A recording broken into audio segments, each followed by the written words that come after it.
Okay, so here we have the four sons. I tried to start off the class. I found all the editions of the four sons possible. So you could tell me if you recognize any of your childhood Agadas.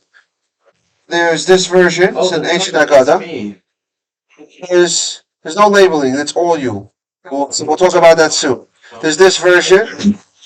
There's the color.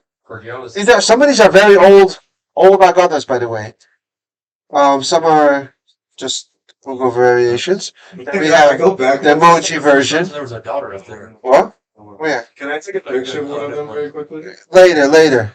These are all different versions. There's so many commentaries how they looked. It's very hard to know, right? Every Agada does its own illustrations. You have here, simple guy is blue, not know how to ask. He sounds exasperated. Then they have the emoji version. And they have that sketch. Okay. It looks Sephardi on that one. That's kind of funny. So now we begin. Now let's try to keep on, unless it's essential comments. Let's try to restrain it till after it. I'll try to make it quicker if there's no distractions. But it should be very insightful. The Torah talks about the Agada says these words: "Keneged Abba Bonim Dibra Torah." That the Torah addresses four children. What's with why four? Why do we only talk about four children in the Agada? Why not more? Yaakov had 12 sons, right? What was this for? We had a whole game about four because of this, right? Remember we did that whole activity? Because it's one of the fours, a lot of fours by the Seder. What's the origin of this four? That's what I want to discuss. So here's the story. The four comes like this. Before we get to the actual thing, I'll just explain to you. If you go through the whole Torah, the 5 books of the Torah, you will find in 4 places the Torah talks about communicating with your children the story of the Exodus. That is the origin of the 4 sons. It's not just 4 kinds of, no, it's 4 different, and each one, 4 different locations in the Torah, like different verses, and different contexts. And that's what I want to show you first. I'm going to show you what the Agada says about each one, but the Torah, how the Torah says it, that introduces each one. And there is actually discrepancies, which we will analyze some of them. Okay? So let's start with the wise one. The Torah says like this, and I put only the Hebrew here. The wise one is the first on the list, but he's the last one that's mentioned in the Torah. This is in Deuteronomy chapter 6, in Dvarim, the last book of the 5. Let me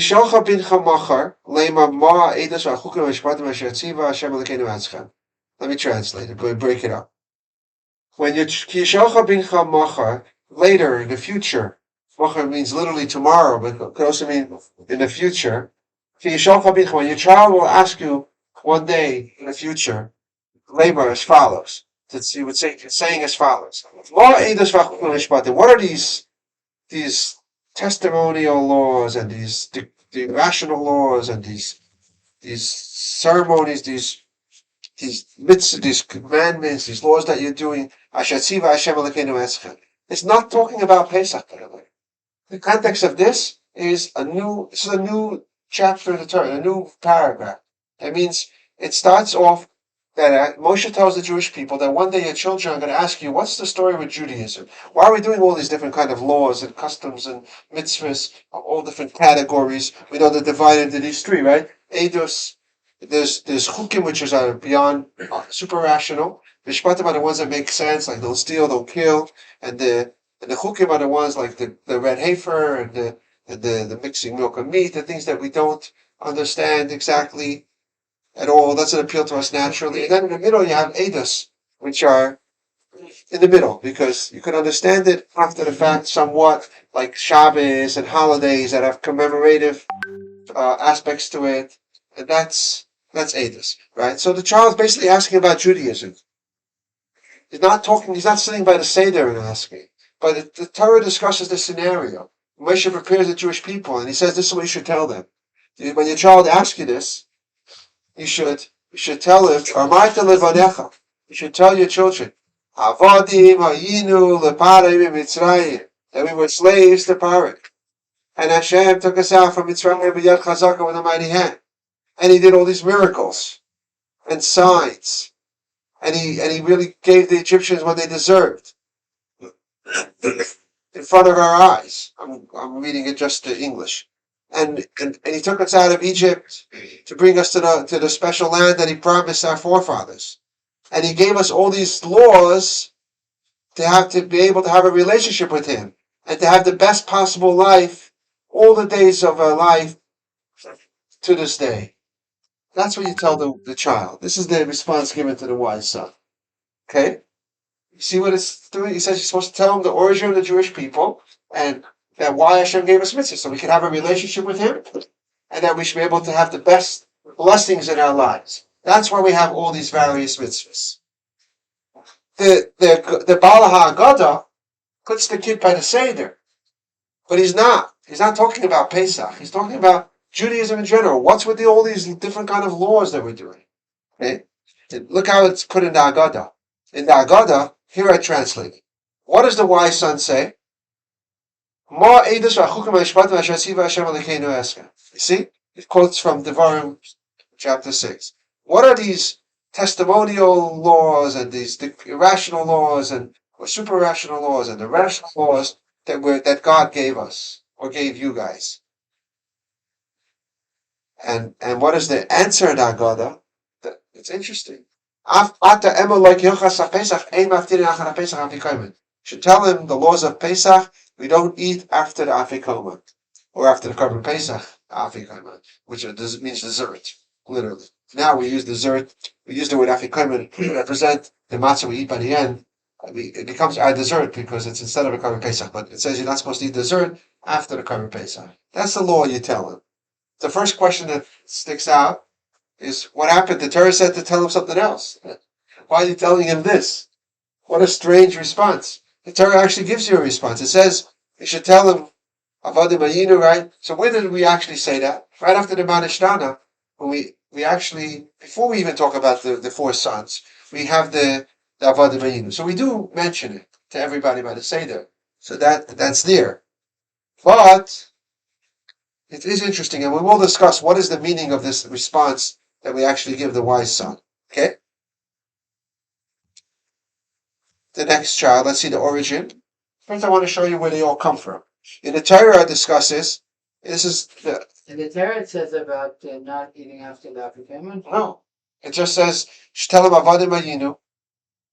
And then Hashem took us out with great miracles and signs, and he gave us the mitzvahs to literally to have a relationship with him and to have all the toivlon and kol hayamim, to have all the blessings in our lives. That's what you're supposed to tell him.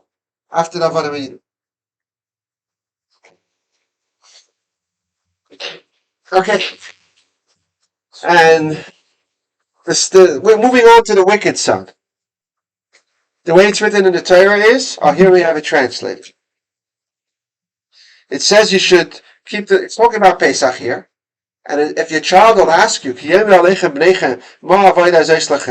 what is this service that you're doing? You should tell him, Zevach Pesach Hu Hashem, it's a Korban Pesach.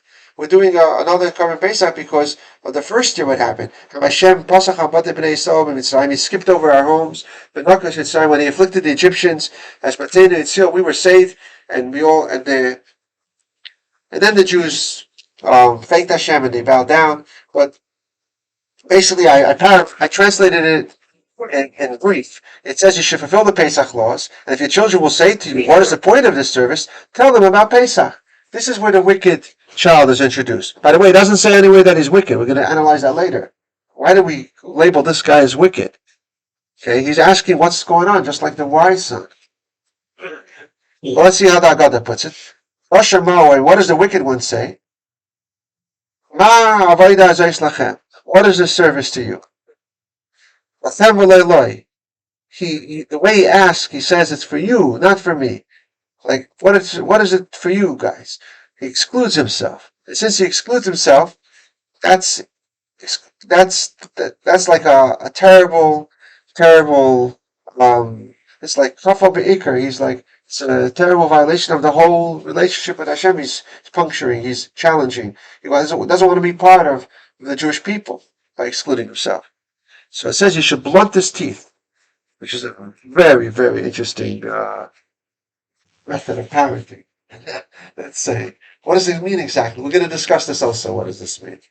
But it looks like it should like with that file his teeth. Shouldn't be sharp. What is it? What does that have to do with anything? It sounds a little like a knock out his teeth. Some people translate that. That sounds really Taliban. Okay. Amalai, you should tell him. Then it says you should tell him about Asa Hashem li. It's Mitzrayim, leave Eloi. This is for this reason Hashem did it for us, for me in Mitzrayim. Me and not for you. If you would have been there, you would have not been redeemed. As it's known that many children, this is very harsh. This could be worse than knocking out someone's teeth. Saying you would not be part of it. We're going to soon explain what that means. Okay. That's another thing we have to understand. What is the answer to this wicked child? So the answer to the wise son, Ezzy, right? We have to understand.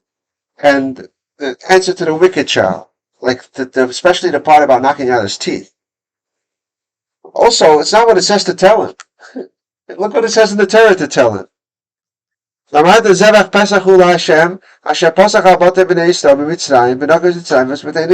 supposed to tell him about Korban Pesach and why we're doing the Korban Pesach, because what happened that first year. But the Haggadah doesn't record that. It actually says, it takes something from one of the other sons, and you're supposed to tell him how he would have not been saved. What's going on here? Let's go to the next one, the simple son. It is also in Shmois. It says, if your child will ask you in the future, mazois, that's how you see it's simple. He doesn't ask a sophisticated question. It's like, what's going on? It's like more simplistic. He doesn't have a lot of knowledge. It takes a lot more knowledge to ask. Like the wise son, we said, you can see from his question, he's asking about different categories. There's this kind of commandments. There's these kind of commandments. There's ones we understand, we don't understand. He's mentioning a lot. You see he has knowledge. But from this question, anyone could ask, what's going on? Right? Mazeh, what's this? Mazois. And it says you should tell him that with a mighty hand Hashem took us out. And he says, so in the Haggadah it says Mazois. What's this all about? This is actually the only one that matches perfectly the Torah. The source and the Haggadah is identical. Exactly what he says. Mazai, so you should tell him that Hashem took us out with a mighty hand. That's straightforward. Okay. And then we have the fourth son, the one that, how do we know he doesn't know how to ask? If he doesn't know how to ask, then how do we know? How do we know it talks about a child that doesn't know how to ask? Because there's one time in the Torah where it says, that looks a little off, that box. Okay. I think it's supposed to be upper word. It says, "V'yigadet levincha." It says you should eat matzah 7 days, and then it says, and you should tell your child about the Exodus without him asking anything. That means there's some children that are not going to ask anything. That's the source. It's a category of children that don't ask about what's going on even. They're not even asking. Okay. What do you tell him? You should tell him, and again, it quotes the Torah's response. By the way, the word Haggadah, that's what's supposed to be selected. But it got bumped. It's supposed to be upper drop. From the word Haggadah Shal Pesach comes from this last child. It says V'yigadet levincha. You should tell it to your child. So the word Haggadah, which is the text that we use in Seder, comes from this word Haggadah, telling it to your child, saying it over, and it comes from the child that doesn't know how to ask. Okay, that's interesting to know. Tell the child. Okay, that's how it's brought in the Haggadah. Okay, so just to sum up the context and the sources, the wise son was actually talking about general Judaism. He was asking, "What's all this about?" The wicked child is challenging by the Korban Pesach. The Tom, I didn't show you the context, but it was talking about Pidyon Haben. He's asking, "What's this?" When he sees you take the baby and you redeem him, in the whole ceremony, they put him on a pillow with all the jewelry, and they give 5 coins, and it's like he sees that. That's what it's talking about. And if your child asks you why you're redeeming the firstborn, you should tell him that we were in Egypt and Hashem saved the firstborn and so on. And Sheni de Elisha, it's talking about matzah. It says you should eat matzah, and then you should tell your children why you're eating matzah. So this is the source. Now I hope everybody's with me. You got the source in the Torah. Why the Haggadah starts telling us the Torah addresses 4 children, 4 different kinds of children. This is where they are. This is the source. Let's go deeper. Let's go to 5 different concepts I want to explore. A few of them I already told you. First of all, what's with the answer to the wise son? Then we want to explore why the second son identified as wicked.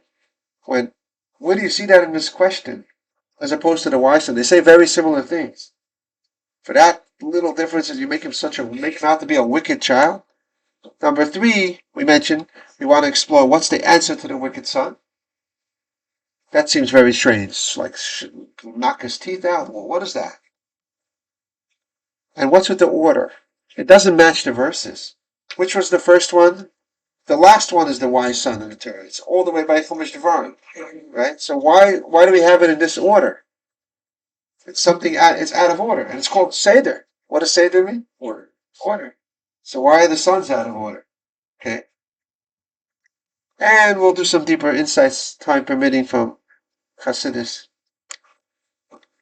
Okay, so the answer to the wise son. Remember what was strange about it? Why are you telling him not to eat after the Afikoma? Like, don't eat any food after the Korban Pesach at the Afikoma. Like, why? So random. So, some commentaries say, I have a whole smorgasbord here on this slide. All the laws of the Pesach Seder, that's what it means. You should basically telling you to only do it till the end. Explain to him everything. Someone who's showing wisdom, that means he could handle it. You should explain to him everything till the last thing, which is this. Similarly, the last law in Tractate Psachim, chapter Yud, Mishnah Ches, is these words. It's another way of saying the same idea. You see how it answers that? It's a very technical explanation. Okay? This is an interesting one. I think the Ritva says it's brought in Rishonim, believe it or not. Amr alav Rabbi Akiva. Rabbi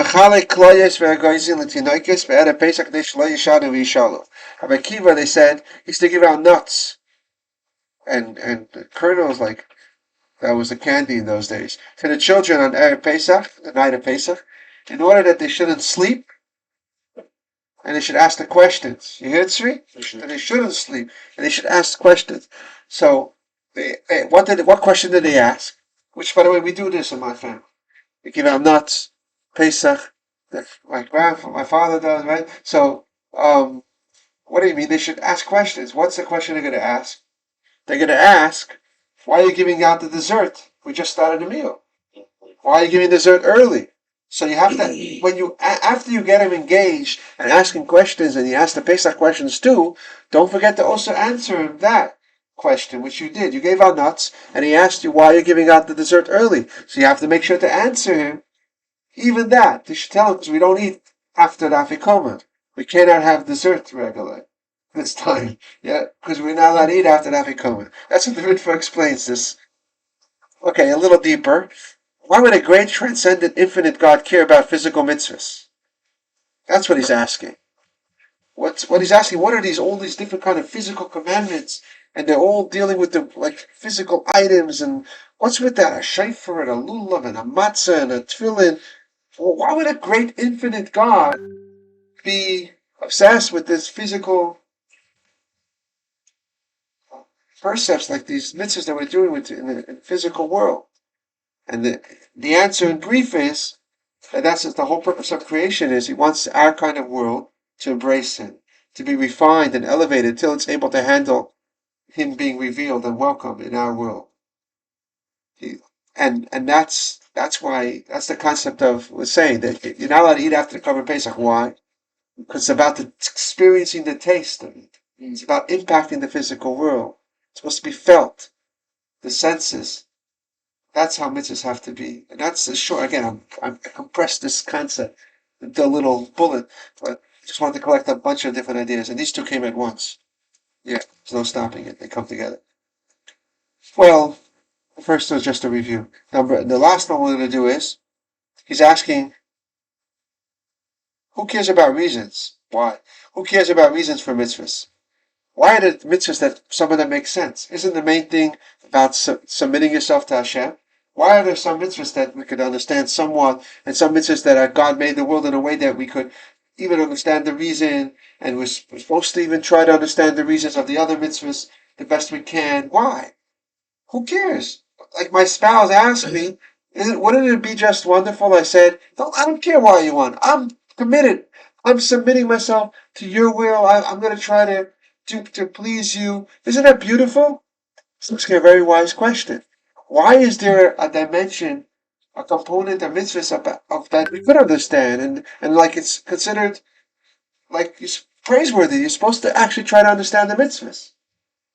It's a very Chassidish question. And the answer is that after you have the foundation of accepting and trying and dedication, even if I don't understand, then it does enhance the relationship a lot. Afterwards, when you do have intellectual appreciation, you can connect more. In a relationship, let's say in a marriage, if a spouse says, I'm not going to do what my spouse asked me unless I understand it first, terrible. Very, very sad. That's terrible. That you're only in it for yourself. It has to make sense to you. However, if he's not even going to do it, even if I don't understand, but later, could you explain to me because I want to know you better. I want to understand how you look at things. It's not a precondition. That's beautiful. And it adds more than you would have had if you wouldn't have that. That's the concept of the taste, that it adds more. That's not just, taste represents the flavor, the enhancing it with the intellectual reasons. That's what you're answering him. Okay, let's go to the wicked son. We had two questions on the wicked son. How do we know he's wicked? Right? And then what's with the answer? So I collected from many, many different sources, all different nuances in the verse. How do we know the wicked son? Because look what it says. And it will be, when your children will say to you, let's look at the wise son. That's the wicked one. Look at the wise son. Oh, I should put it first. Okay. It's all coming first. Let's ignore my box. I'll go back. But look at the wise son.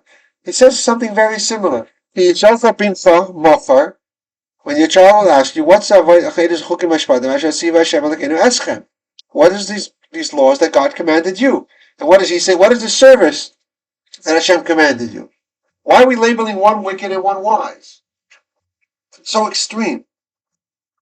Wicked is a very strong term in this context. So let me go back and take it one at a time. One idea is Chavaya. Who's learning Megillah? Shimon, Ezi, Tzvi. Prophet. No, what's with Megillah? What does Vahaya mean? Vahaya. And it was. It's bad. It means bad. No. There was. No. That's Vayihi. Oh, yeah. Even made. And What's Vahaya? And it was? And it was. What's Vahaya? But it's the opposite. It's something good's going to happen. It's something joyous. The Gemara in Megillah says, whenever it says Vayihi, in the Torah it starts with something. So here it starts with Vahaya. Which kind of child is excited that he has a challenge? That he has a question? No. No. When they're happy to have a question, the child, the wise one's father, if he's with the program, I don't mean he's happy, but some people, I could show something wrong with a problem with the Torah, like they get excitement from that. That's already a sign of a problem. Watch the wire there too. Okay. Another thing that's brought is that they always, when people challenge, they like to be in groups. There it's plural. They in gangs, they do their crimes more. Because when someone's on their own, when someone's doing the right thing, they do it whether they have others with them or not. So the plural, some people bring, indicates the wickedness. B'nechem.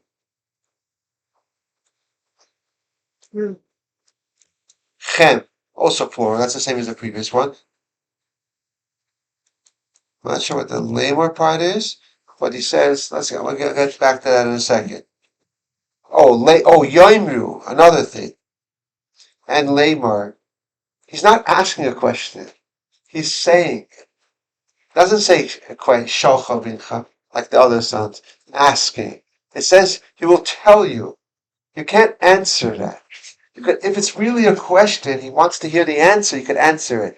But he really wants to just tell you, I have a problem with Judaism. I think it's outdated or it's wrong or it's not. You can't answer it. They're in a mode that they're not really presenting. The words are a question, but it's really a statement. It's a statement. The Russians are reformists. What? He's a reformist. It's you see the way it's phrased. The child is saying it. He's saying it as a statement, not as a question. Okay. Another nuance in the wicked one's words. He calls it ma'avoida azayis.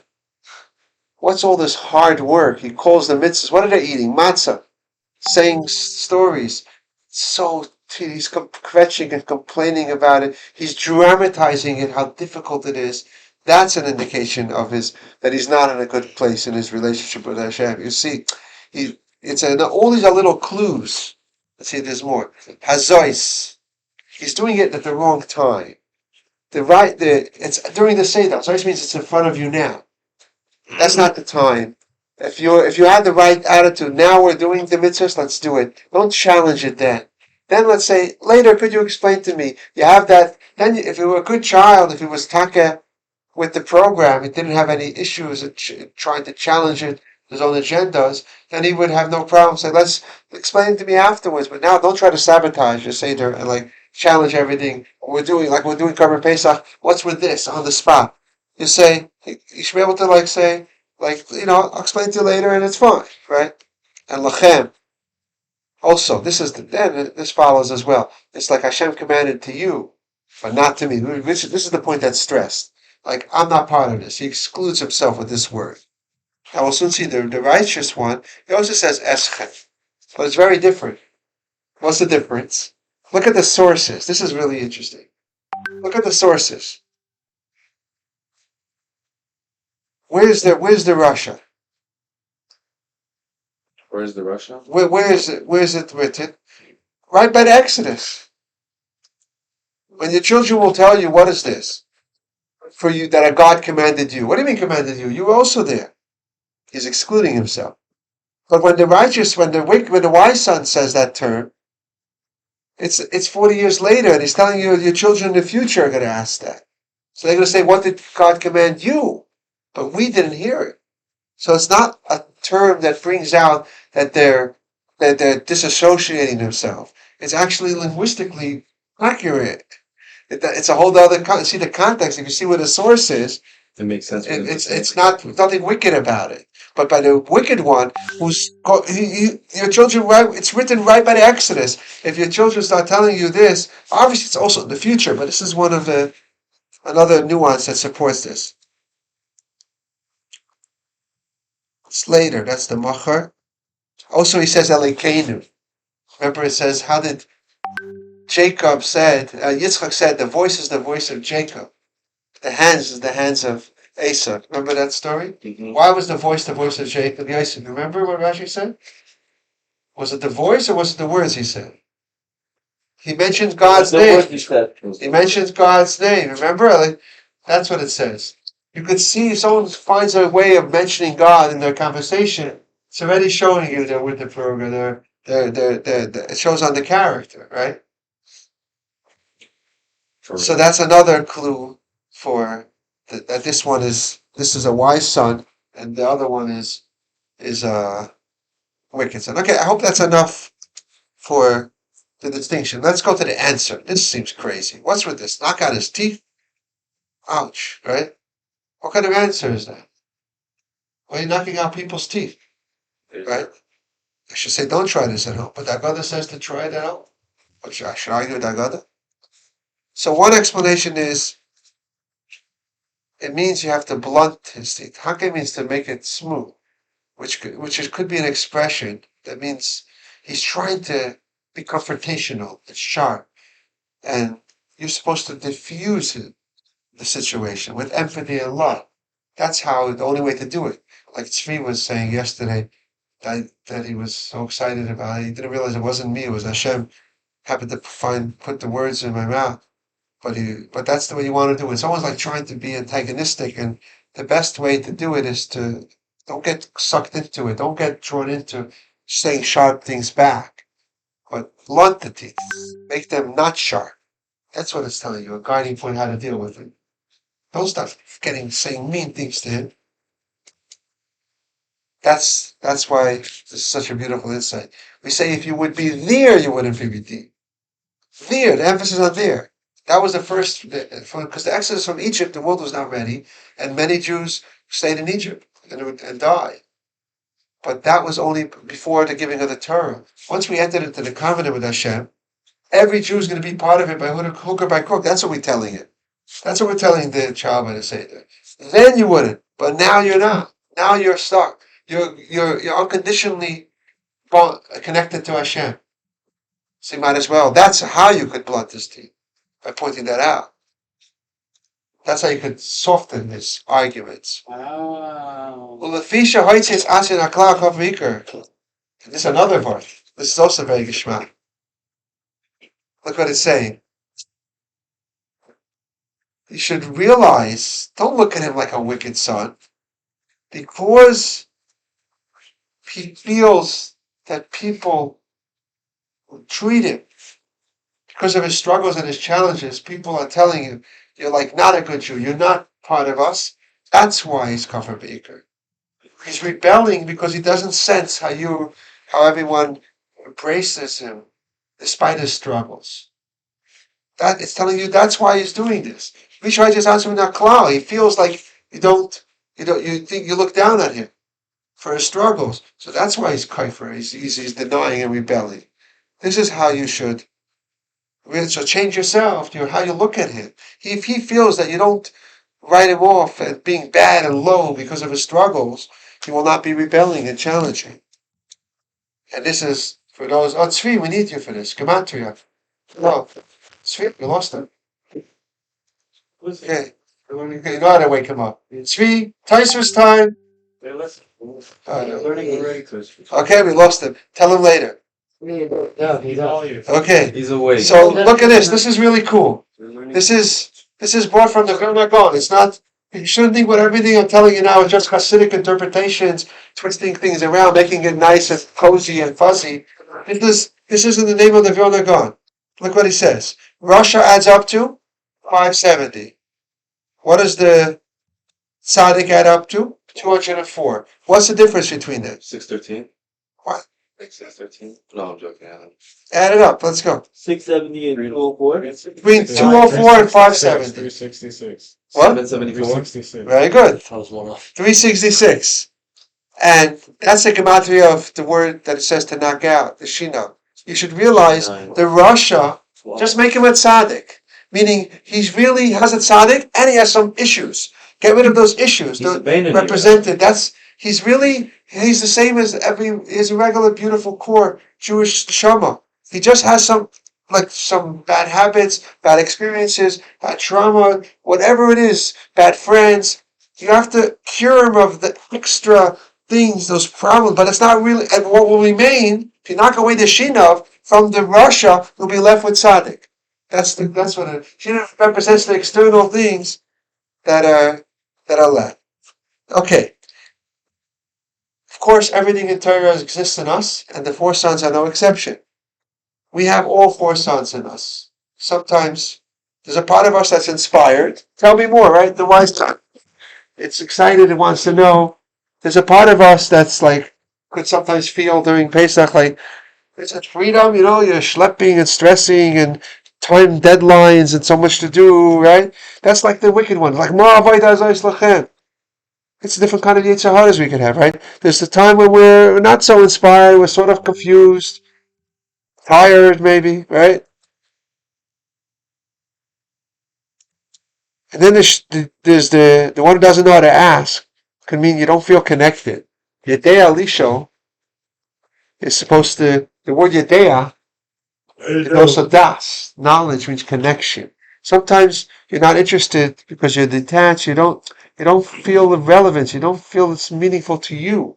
That's what you're lacking. There's some areas in the Yiddishkeit where it just I don't feel connected to it in the same way. And so we have all these levels in ourselves, different times, and it shifts around. There's a nuance here. At Pesachla, it says it's feminine because it's supposed to be very gentle with someone and patient and slow and soft. with somebody who's not connected. It's not his fault. Okay. And one more thing we had left to discuss is the order. What's with the order? The wise son is, remember we said, doesn't match the verses. So there's the IQ. Some say it has to do with wisdom. It could be the IQ. Roshas are very That means he is intelligent. He's much more. Well, because he's challenging. He's using his intelligence maybe to question or to complain, but doesn't mean he doesn't have intelligence. Also has to do with spiritual level. This is fascinating. It's not how we usually imagine the children, but the Russia could be higher than the Tamasheni and Elisha, based on what we said before. In a couple, the best is when in a real marriage, right? When everything's nice and pleasant, right? But then sometimes there's disagreements and there's arguments, right? Or better disagreements, and you get hurt and bothered by things the other one says. That also shows there's a relationship. If someone you're not in a marriage with would tell you the same thing, would bother you a lot less. This that you're sometimes the fighting shows on the relationship as well. There's Jews who struggle with God after this pain and Holocaust and these things. The Rabbi Steinsaltz met a Jew who used to smoke outside shul on Shabbos on purpose. So why? He told him, we once got into a discussion with him. He says, you're also keeping Shabbos. You also know you're in pain. So you're trying to lash out. But you're not ignoring. You're also focusing on Shabbos in your own way. You're making a point to eat the cigarette on Shabbos, right? To smoke the cigarette on Shabbos. That's like the Russia. He's still in the relationship. He's still passionate and just in a bad place. He's upset. And then there's the one who's like doesn't really care so much. He's apathetic already and not connected. Those are the other two. That they're lower. They're not even fighting with it. There's no more relationship. Rabbi, I have a question. Didn't you say that story with the guy who smoked was because wasn't he also like the Chazan or the guy who read the Torah? So hold that story for now. I want to finish up this. What's with the order? We said one more thing, humility, okay. Sometimes then it would go the other way around. The Sheni and Elisha might be the highest. The wise guy is full of his knowledge. Okay, the wicked one, the Tam, and then it goes up this way. But there's one more. I want to share two lessons here. The Rebbe said about the order. First of all, the wise child is put next to the wicked child because that's his job. He has a job in this world. If you have knowledge and inspiration, you have to find the one who doesn't have it, and you got to share it. That's what the Balagoda is teaching us by putting the wicked one next to him. Again, they're not in the verses; they're far apart. So there's got to be a specific reason why they were listed this way. And another insight that the Rebbe taught is the other way around, right? That the wicked one has to look at the wise child also to grow. Okay, to realize that he could become. Here's an interesting one. 4 generations. So some people brought that the 4 sons represent the 4 generations of Jews that came to America. The beginning they try to hold on. That was the wise son era. They came they had all the thousands of years of mitzvahs and tradition, and they came. But then the pressure started and they rebelled. The next generation, the melting pot. The 3rd generation were not in the fight anymore. So they're already finding them. They're like, they know a little bit, they're mazois. But then the 4th generation, if they didn't get involved yet, they're really like they're already finding Jews who are being, putting on tefillin and these kind of costumes. They're like, there's no connection, barely any connection anymore. So some have pointed out that way. The previous Rebbe, this is what I heard from Jews in Russia when I was there. He said that the 4 sons represent what's going to be with communism. Communism started in 1920. And he said that the first generation, it started with the Jews basically were very involved in the Communist Party.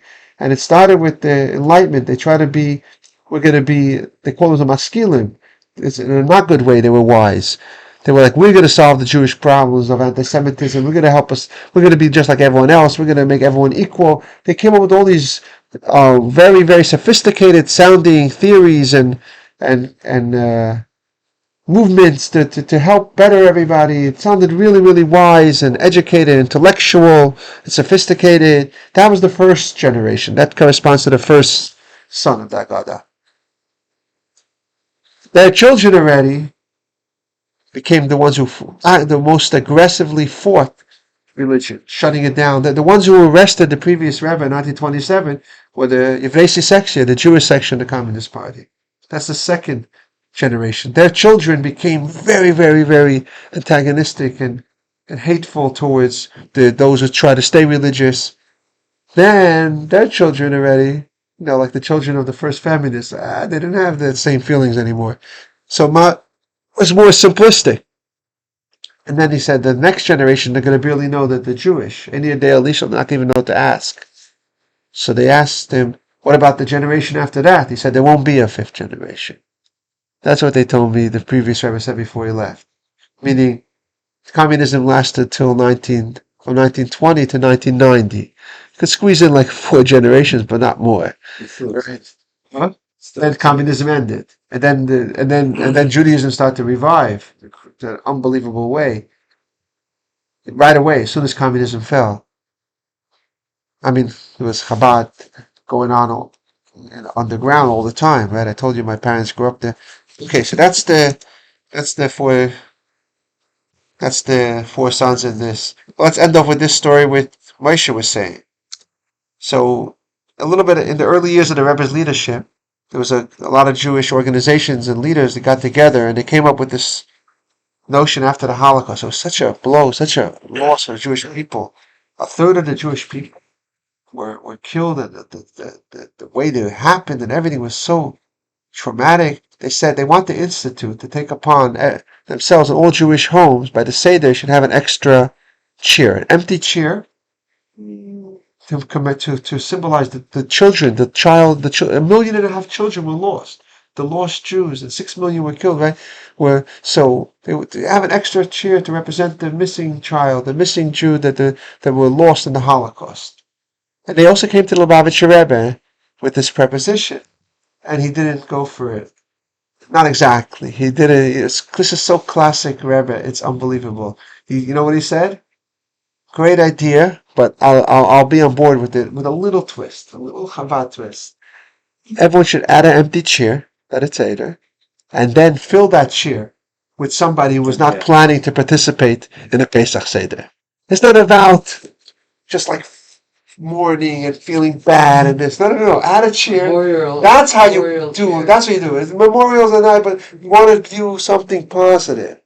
Add a chair, an empty chair, and then fill it with somebody who was not planning to participate, but you convince them, you invite them, you reach out to people. Everyone could find Jews that are not so affiliated, and that's how Rebbe said about the fifth child, to deal with it. Okay, that's our class. So what did we discuss? Let's do the 5.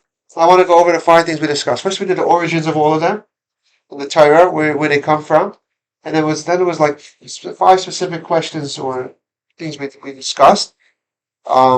The answer of the wise son, right? The difference between the wise and the wicked son. Answer of the wicked son. Discuss a little bit about the order and the different deeper insights, how it is in us and how it is in the history and that story that we ended off with. Okay, let's learn till Mincha now. 2:30 is going to be Mincha. Keep reviewing the Mishnah, the Haggadah, the general knowledge. It's all going to be on the test Wednesday. You know what? Let me do